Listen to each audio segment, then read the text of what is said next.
I think that to sum this up, the first step is qualification, and the second major step is documentation, and the third major step is analysis or inspection by them of the roof that you have done, and the fourth step is approval or denial of that, if I'm right. Okay. So you also mentioned that now at the stage of your career where you are at now, you can tell that if this property or if this roof or if this house can qualify or not. So what are the signals that tell you that if a house or a property will qualify for the fortified or not? Yes, so there's two main things right from the jump. I'm looking at the foundation of the house. Is that house on a slab or is it on a dry stack foundation? Is it on a chain wall? If it's on piers, or are those piers, solid piers with cement poured in them and positive connection from ground, to the framing of the house. And then also, I guess the second biggest thing that we're looking at is if there's any auxiliary structures. So say like a patio cover, anything like that. Does it interfere with us being able to flash there without having to go between the shingles, so between the shingles and the drip edge? Fortified doesn't allow you to do anything that's going to affect the steel perimeter of the roof. Like I said earlier, they want that starting point of where the damage is going to start more than likely. So the starting point of damage is most often on the edges. So they don't want anything that's going to affect that perimeter seal of the roof. So that's the two biggest things that we see that's not going to qualify a property for it. From there, I'd say the third biggest, like I said, there's certain framing aspects you have to meet. So we'll get in the attic, that rafter spacing, you have to be within 24 inches. And then you have to have a certain thickness of your roof sheathing also. So we're looking at the roof sheathing when we get in the attic, and we're looking at our rafter spacing. You have to have 2x6 minimum rafters also. You can't have 2x4 rafters. So if it's a truss system, it has to be an engineered truss system. So like I said, certain things with the framing that we're looking at, the foundation, and then whether or not there's anything that's going to affect that perimeter seal. And what are the things that you knew about Fortified before you started your business or before you moved to Louisiana? And what are the things that you learned after interacting with the officials that you mentioned that you interacted with in the early years of moving back to Louisiana?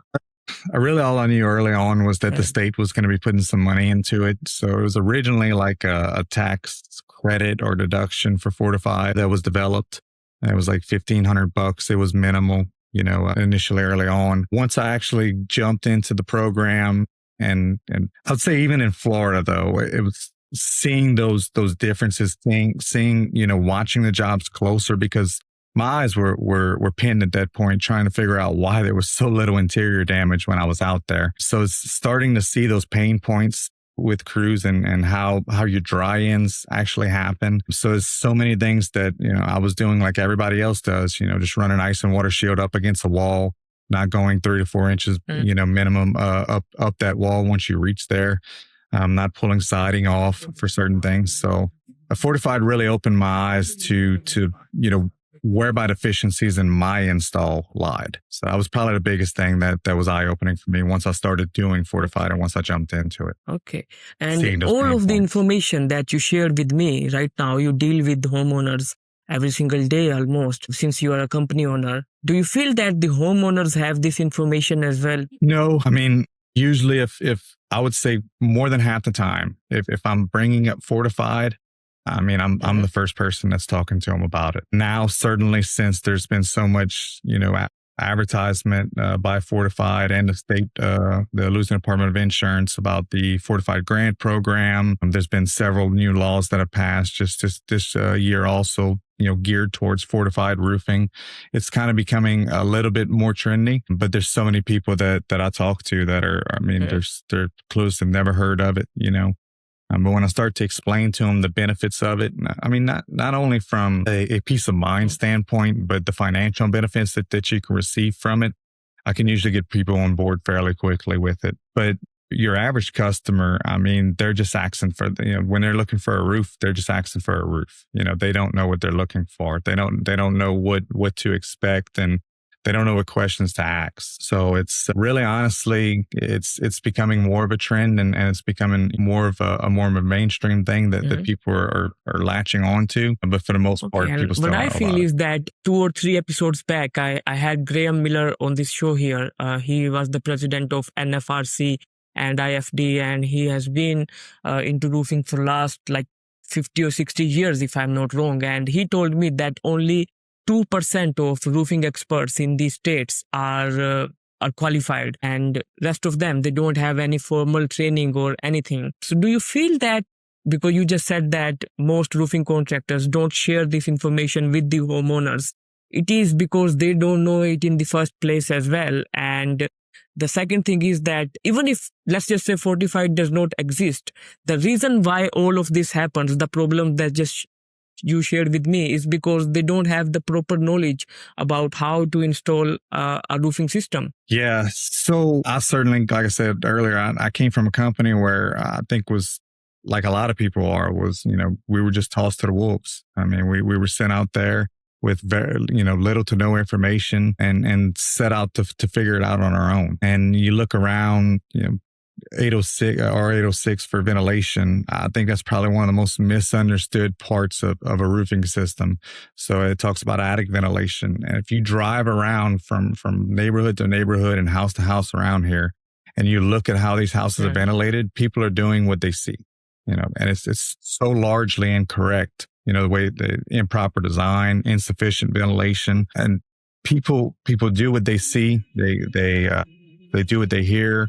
They're not doing what they learn out on their own. So I think there's so few people that take the time to actually, do the research on their own and figure out what's right and what's wrong. So there's so few contractors that have that knowledge. The roofing industry, I think, for some at least, is so short-lived too.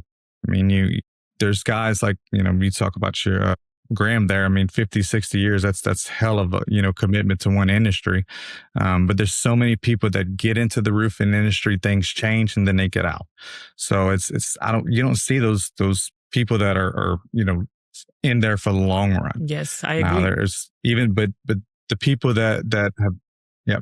And then the people that have been there, in here for so many years, they've been doing it wrong and they know no other way at this point. I know some guys around here that one specifically, I mean, he's over 30 years he's been in the industry, and I see him post on Facebook regularly, and not one of his roofs are ventilated properly.